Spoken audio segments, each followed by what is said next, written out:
Welcome to a Coffee Talk with P3 special presentation.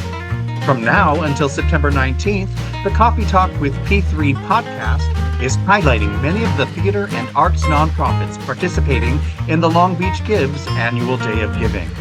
Let's listen in to hear more from today's special guest. Hello, everybody, and welcome to another episode of Coffee Talk with P3.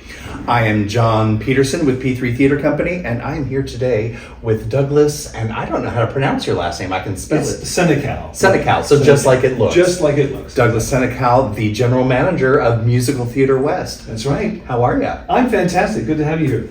Good to have you here, too. Oh, my pleasure. I love it. So, for those of you who may not know, and if you don't know, I don't know what rock you're living under, but Musical Theater West is probably the most renowned, in my opinion, theater company here in the Southland. Thank you so much. And you guys have been around for quite a while. We're celebrating our 73rd season next year. 73rd season. That's almost as old as my mom. Oh, goodness. I was going to say it's almost as old as me, but thank you for going and getting your mom in there. So before we get into Musical Theater West, let's talk a little bit about you. Oh, goodness. Have you always been in the arts, or? I have. I started singing and dancing way back when it wasn't cool. In high school, I was singing and dancing and doing the talent shows and all of that stuff and enjoying it tremendously. And I won some scholarships, so that even egged me on a little bit more. And then I moved to the city and just got involved with Edmonton musical theater. And I've been hooked ever since. So yes, it just grew. It's in the blood. Into the career, yeah. It's in the blood. Made a career of it, yeah. So how did you go from song and dance man to becoming involved with Musical Theater West? Well, I worked with, I started my career singing and dancing on cruise ships, believe this or not. So I worked, that's fantastic. I worked for 20 years at sea and worked my way from stage singing and dancing up to production manager and then producer. I worked for a producer company in Los Angeles for 16 years. Which company? That was Stiletto Entertainment. Yes, exactly. So we worked with them. I was their producer of all. I think we had 25 ships at one point. It was no matter where we were in the world, I had a show opening that night. Wow. And it was pretty amazing to be able to get. The problem was that the calls would come in 24 hours a day. So 4:00 in the morning, I'm getting a call. I can't get on the ship in Bermuda here, or wherever it's going to be, and it was all over the world. All over the world, and I'd be okay. Let's figure it out, and I'd get online and solve problems. That's what producers do. Yes. So we make that happen. But I enjoyed that. And then when we finished with Stiletto Entertainment, I saw a note that Paul was looking for a general manager, operations manager. And literally, it's around the corner from my home. And I was like, boy, this would be such a better commute than what I'm doing right now. And I put my name in the hat, and he called me the next day and he says, hey, do you want to come in for an interview? And bada bing, bada boom. And I joined up in May of 2019, got the first show under my belt, and bam, the world shut down. Oh my gosh. So I was like, wait a minute. That's when we pivoted. We went into social media. We were doing game show nights. We were doing concerts because you could only have one person in the room. So we'd have a piano player over here, masked up completely in a hazmat suit, and a singer over there as far away as you could possibly have on a microphone without a mask. Mm-hmm. But they were, so far away. And we were doing these wonderful shows. And we tried to just stay relevant and get our patrons who supported us through the entire time. That was the amazing part. Yeah. Musical Theater West, my hat is off to the donors and the patrons that support this. Through the entire pandemic, we had a program called Keep the Lights On. And we had people continue to donate to us throughout the whole time, even though we couldn't do a show. And they kept the lights on. We didn't have to lay off a single person the entire time. That's how strong wonderful. These donors are. Wow. I mean, thank you. We are so very blessed by the patrons that we have with Musical Theater West. And that says something about the reputation of your theater company as well, because people, particularly through COVID, they weren't willing to just hand out money to just anybody. No. Because we were so uncertain of the future. So, everyone, it's going to be a month long. We can do it in 2 months, and then 3 months. That. Oh my gosh. But to his credit, Paul Garman, our executive director, Paul Garman, just said, you know what? We have these people. Let's reach out to our patrons and see if they'll support us. And they came through in spades. We were so amazed. It was just terrific. That is You know, fantastic. here we are joining Long Beach Gives to get some more donations. But hey, that's what we do. I'm sorry.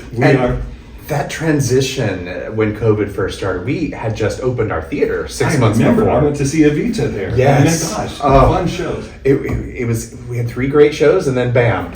But that, you know, as someone who's not a spring chicken anymore, going from the world, and relevancy was really what I was trying to focus on because we had hit the community with a splash.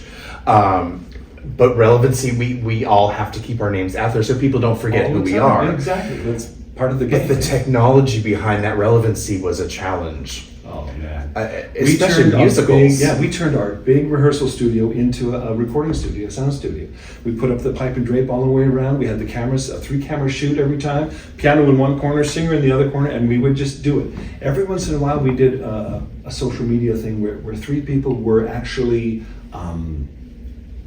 what's that called? Locked down together. So they didn't have to worry about being social distance. It was great. It was Larry Rabin, David Elgin, and Bets Malone. And they did a video for us that was just bar none. It was great. They did it all over town. They did it in the studio because they weren't worried about being the social distancing thing. Right. They could hug and do a duet or a trio. It was fabulous. What a great season. Thank you guys for doing that. That was so wonderful. We appreciate that. That speaks to the resilience of the arts. The resilience and just the flexibility that, okay, we'll do it on video. We'll make this work. And they just jumped up and made it happen. So that's I love those stories. Yes. I love those stories.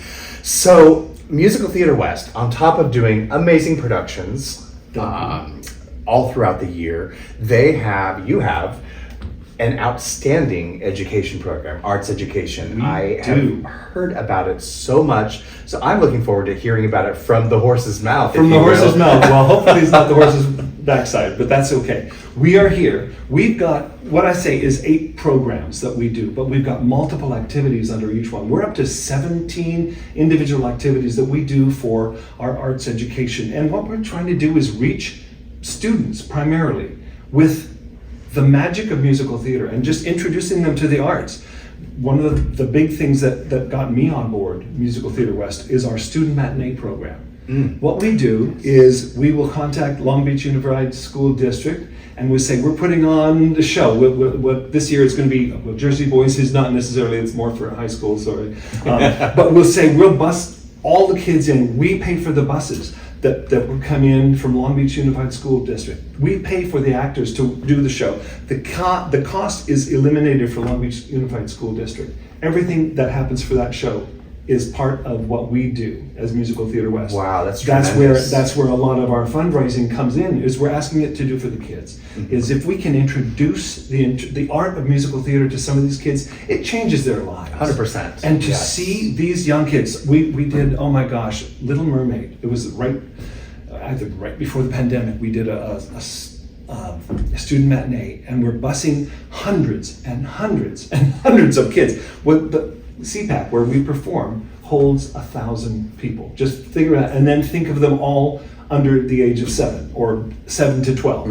And it's just the amazing part. And they've been locked up for whatever this is. We come out of the bus. This is their first field trip in several years. This is the first time they've been to an art facility. The first time they're walking into the Carpenter Performing Arts Center, which is a magnificent building. Yes, it is. These kids' eyes are just huge as they're walking around, and they're just agog.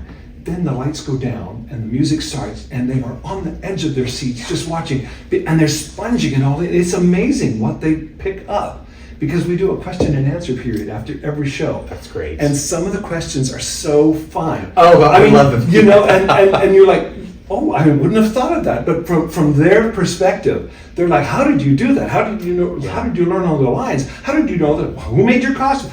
All of these things, they pick up on all these little nuances. It's so fun. The other thing that we do is we take our productions to the schools. Okay. That's even more fun, because you're in their environment, and we're coming in with a professional troupe of singers and dancers, and they do 2 shows when they go out. They do what's that called, the elementary grades, and then the middle school. And then we'll bring that assembly does 1 show, which is all geared to them. We've got the California curriculum. We teach all of the lessons that we're supposed to do in those grade levels. But it's all done in a song and dance mode. So they're learning, but they're being entertained. Yeah, they don't know they're learning. They don't know they're learning because they're seeing a show and they're going, oh, here's this work. We've got one called Nuestra Casita. It's our little house. And it's about a restaurant that goes out of business because of a fire. And they try to circle together and build enough money to raise enough money so that they can fix the restaurant, so that the parents have a job, that the child can still have a family there together, they don't have to move away. Well, they've got these two little boys that are in the audience, and they're like just holding each other's hand, going, can they do it? Can they do it? And they were so invested in the game. And as they were doing the social, of course we talked about social media, so raising 10,000 and 11,000 and 12,000, they got to hit $20,000 or whatever the case may be. By the time they hit it, they're cheering and jumping up and down because they're so excited about the program that's going on. They have no idea that they're learning numbers, they're learning math, they're doing all this other stuff, but they're having a good time and they're getting a bug for arts. That's amazing. I've done a lot of performances for youth before, and it is so fun. Like it's you so said, rewarding. They just become so invested on what's going on stage. That is true. And you mentioned the Q&A session afterwards. Oh yeah. One of my favorite questions. My jaw dropped when somebody. They must have been in maybe second or third grade. Hand up. Mm-hmm. How much did the lights cost? Who thinks of that when you're in second or third grade? No, that's an astute person. That's great. That's a built-in producer right there. Yes, it is. I'm like, he's already thinking about the dollar signs. Making it work. Amazing. So, wow. So, and you do all of these programs with the two you've mentioned so far at no cost to the schools or school districts. No cost to the Long Beach Unified School District. That's if there amazing. are other surrounding communities, we will invite them in. Mm-hmm. They will have to pay a nominal fee. I think it's $5 a student. But we ask for sponsorship we get Port of Long Beach sponsors us, the City of Long Beach sponsors us to some degree, but most of this is from private donations that have come up through. But we have so many programs going on, 17 different things, from master classes to individual adult and senior classes. Thank you very much. We've got some of those going on as well. I love it. You know, you got to keep everyone happy and keep engaged. Life doesn't stop when you hit adulthood. And it introduces Musical Theater West to the community, and that's part of our big goal, is making sure that we are introducing everyone to Musical Theater West and what we do, and that we are a local producer. We are right here in Long Beach. We're not busing and trucking people into the Pantages. Right. We're not, getting a Broadway tour come through. We hire the local people. We are an employment magnet here. Mm-hmm. We hire between 95 to 100 people for every production, and we do 4 big productions every year. So it's a money-burning proposition. Yes. Especially if you're expecting tickets to come through and cover that whole thing. So we used to have the benefit of being about 75% ticket coverage and then 25% sponsorship. But things have shifted very extremely since inflation has happened. Mm-hmm. So we're down to, I would say, 60-40 now, 60% tickets, 40% donation that we're doing, depending on, and literally just to keep the lights on again. But we also provide all these programs for the students. And those don't come cheap either. They are expensive. Just the buses, the cost of the buses, bringing these kids in. And that's one of the most important parts, is just getting them there, getting them here. We used to cost $200 to $400 a bus. Now it's close to $1,000 a bus. I've noticed. So our bus budget has skyrocketed, and just to try and get them here. And unfortunately, that's not something you see on stage. You don't see that in stage, but it's a cost that is true to the production. But again, we are very blessed. We've got generous donors that we just had our big fundraiser that. We don't even have the final number yet because we're still tallying all the donations that have come in. Mm-hmm. But we were aiming to cover $200,000 for our student matinee programs and all of our student education outreach programs. We are hoping that will cover it, and we will continue. We'll continue, because it never stops, and especially when we've got Dana Leach, our education outreach administrator, just doing her thing, and she's always got, I got another program we can do, and she comes up with another one, and we got to figure out how we can fit it in the budget or where to do it. So I don't know how her head hasn't exploded yet with all of these things that she's going on. She's passionate about it.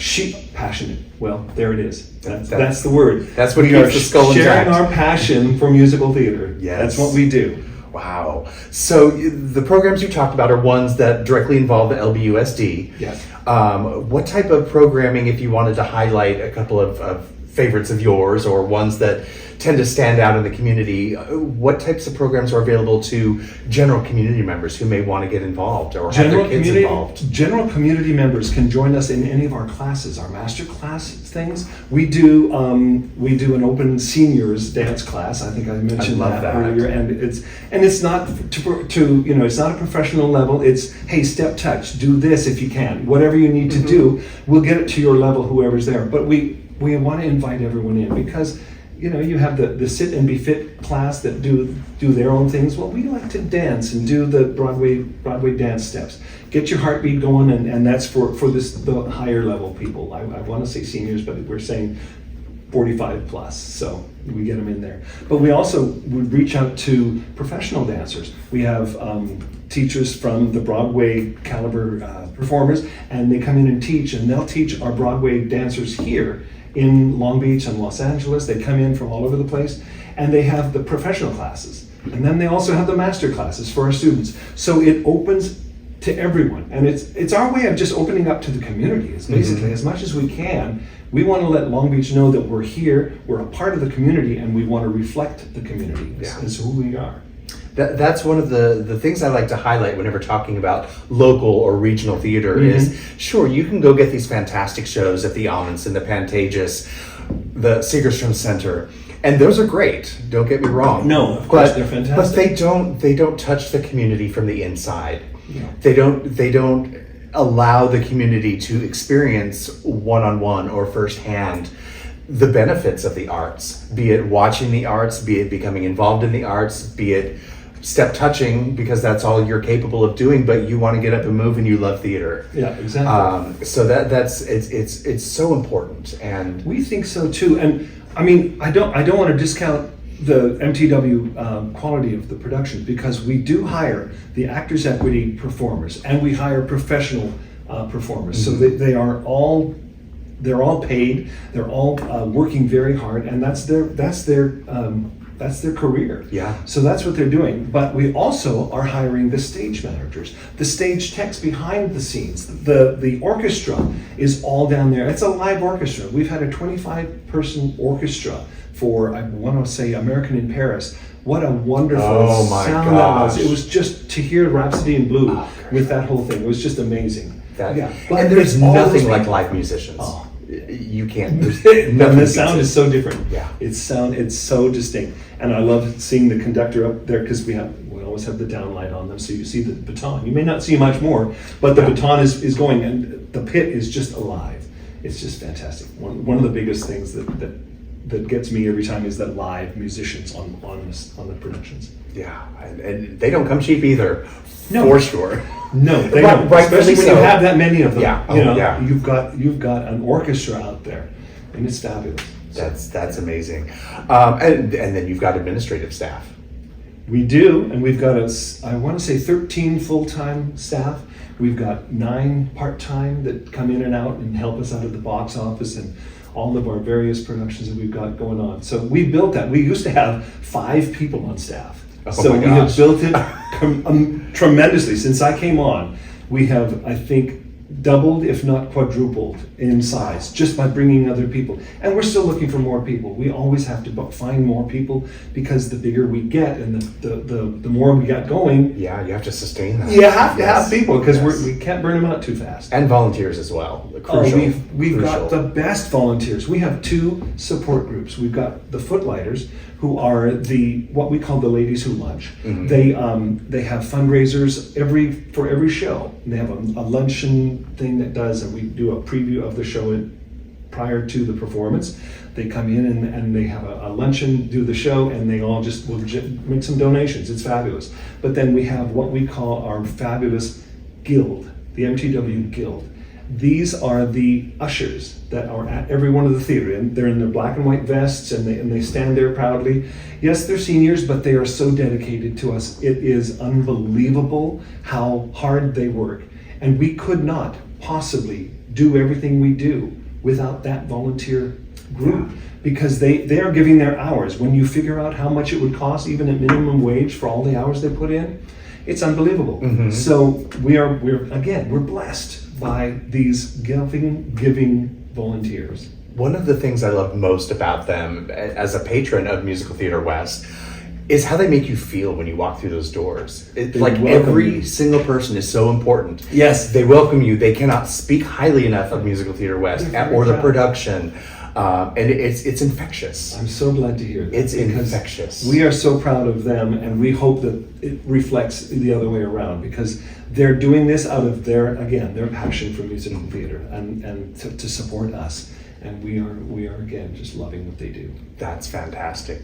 So if people wanted to find out about anything about Musical Theater West, your productions, auditions, how to volunteer, all of the many educational workshops and all of that, how do they find that? The best place to go is our brand new website, musical.org. So it's an easy one. Easier than that. It's an easy one to remember. Musical Theater West, musical.org. You don't even have to remember how to spell theater. No. R-E or E-R. Yeah, exactly. We took that out. Just musical. Bam. That's it. That's right. Musical.org. So, musical.org. They can check that out. You can get tickets to any of our shows. You can see how to get involved. You can see any one of the education outreach programs, and it's all in there. But I think we're working on the history, the archives, of making sure you can go all the way back to 1963 when we started to see if we can get some of the video. But I don't think we have that much from way back then. But we're building the archives on there. So we've got this new website that's got a lot more room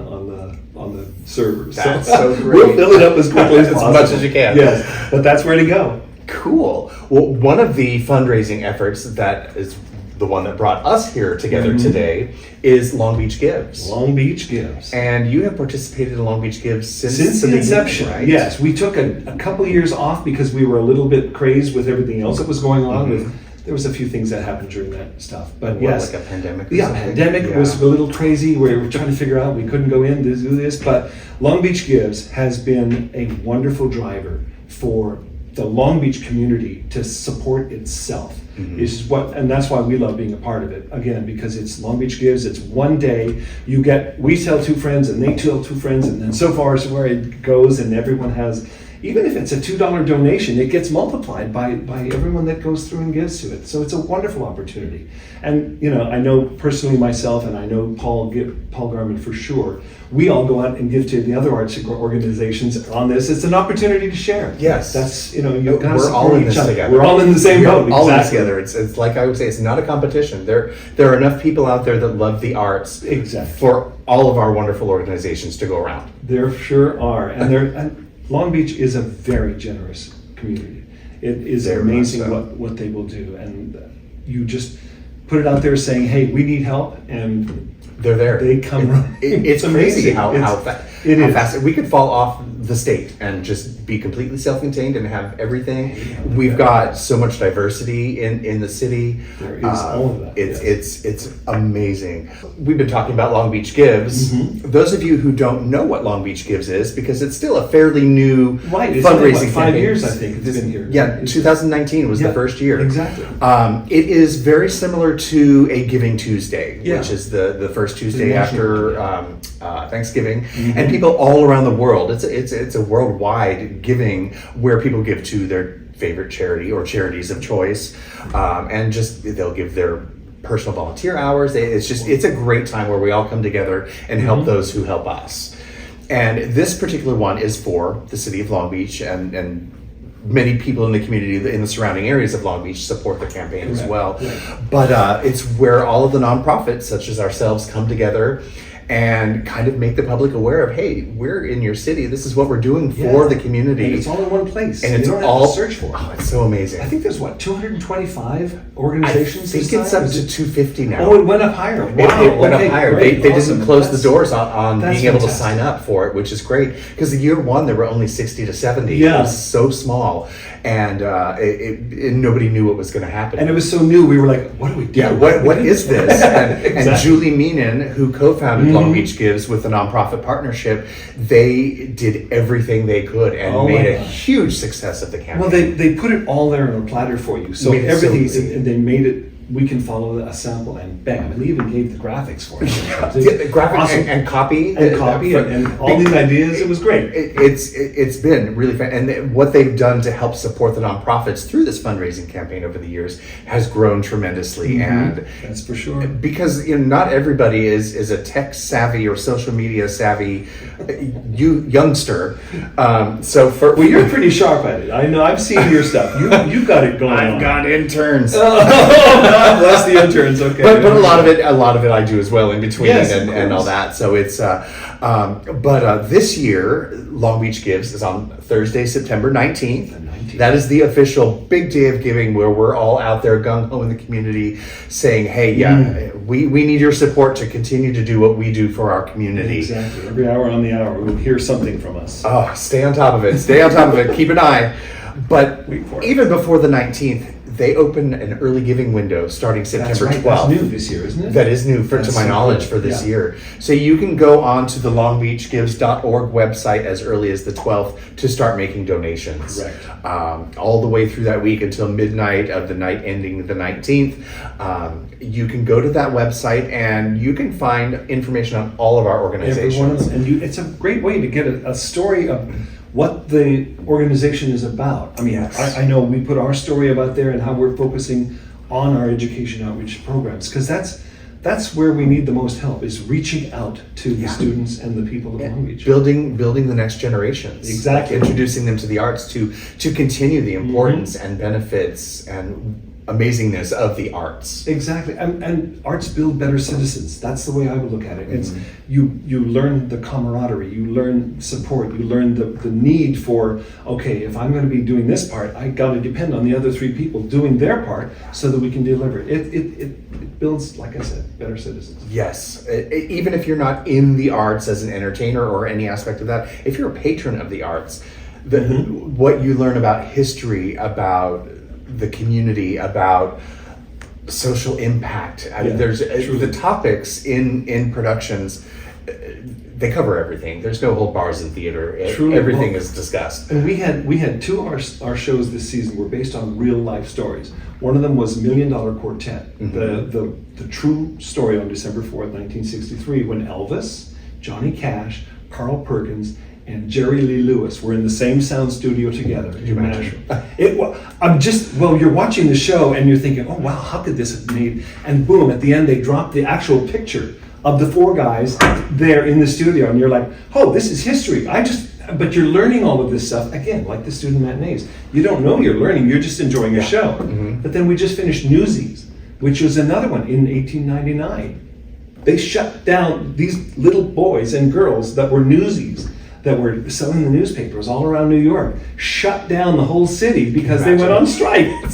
I'm like, hello. But the show is fantastic. I mean, it's a Disney production, so there's a lot of tear jerking. And they actually added a girl, so when the kids really, the kids at the student matinees were like, oh, whatever. They always react that way, but that's okay. I love it. That's a way to introduce them to another part. Guess what's coming up, kids? Watch out! Go to musical.org to find out more information about Musical Theater West, about their educational programming, about their productions, about their seasons. And then you can go to longbeachgives.org to give toward the Long Beach Gives campaign. Fantastic. It would be great. We would really appreciate your support. Thanks for looking out for us. Absolutely. We all got to stick together and get the community involved as well. Yes, and reach out to them. We love Long Beach. That's why we're here, and we couldn't do it without you. Thank you. For sure. So thank you, Doug, for being here today. John, it's a pleasure. It always is. And love seeing you. Thank you to our viewers. Thank you to everybody out there that supports whatever causes you like to support. All of us nonprofits need support to be able to give you guys. And there's enough for everyone. There's enough options. Now at 250. Yeah, please scroll through it, because it's pages and pages and pages of logos. Just click on one of them and boom, there you are. And you'll find a new passion. We would also like to thank Buell Brown and Stage Explorations for producing this series, and also to the Nonprofit Partnership for allowing us to be in their home conducting our interviews. I love it. Thank you all for staying tuned, and we will catch you next time on Coffee Talk with P3. Cheers.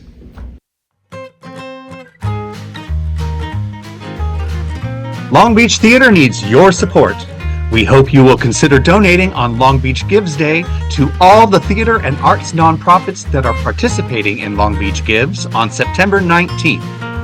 If you could donate to all the nonprofits participating with Long Beach Gives, that would be awesome too. Remember to mark your calendar and pass this date and video on to your work colleagues, family, and friends. Please support the Long Beach nonprofit community on September 19th. Go, go, go Long Beach Gives Day!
To learn more about the Coffee Talk with P3 podcast and the nonprofit theater behind this podcast, go to the P3 Theater Company website at www.p3theater.biz. That's P3theatre.biz. And if you are a theater and arts nonprofit that would like to be highlighted on a Coffee Talk with P3 podcast, or you know a nonprofit that should be highlighted, please email me, John Peterson, at john@p3theater.biz. That's Jon, John at p3theater.biz. We would love to start a conversation with you and your nonprofit. Looking forward to enjoying another coffee and discussion with you in the future.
Long Beach Theater needs your support. We hope you will consider donating on Long Beach Gives Day to all the theater and arts nonprofits that are participating in Long Beach Gives on September 19th. If you can donate to all the nonprofits participating with Long Beach Gives, that would be awesome too. Remember to mark your calendar and pass this date and video on to your work colleagues, family, and friends. Please support the Long Beach nonprofit community on September 19th. Go, go, go, Long Beach Gives Day!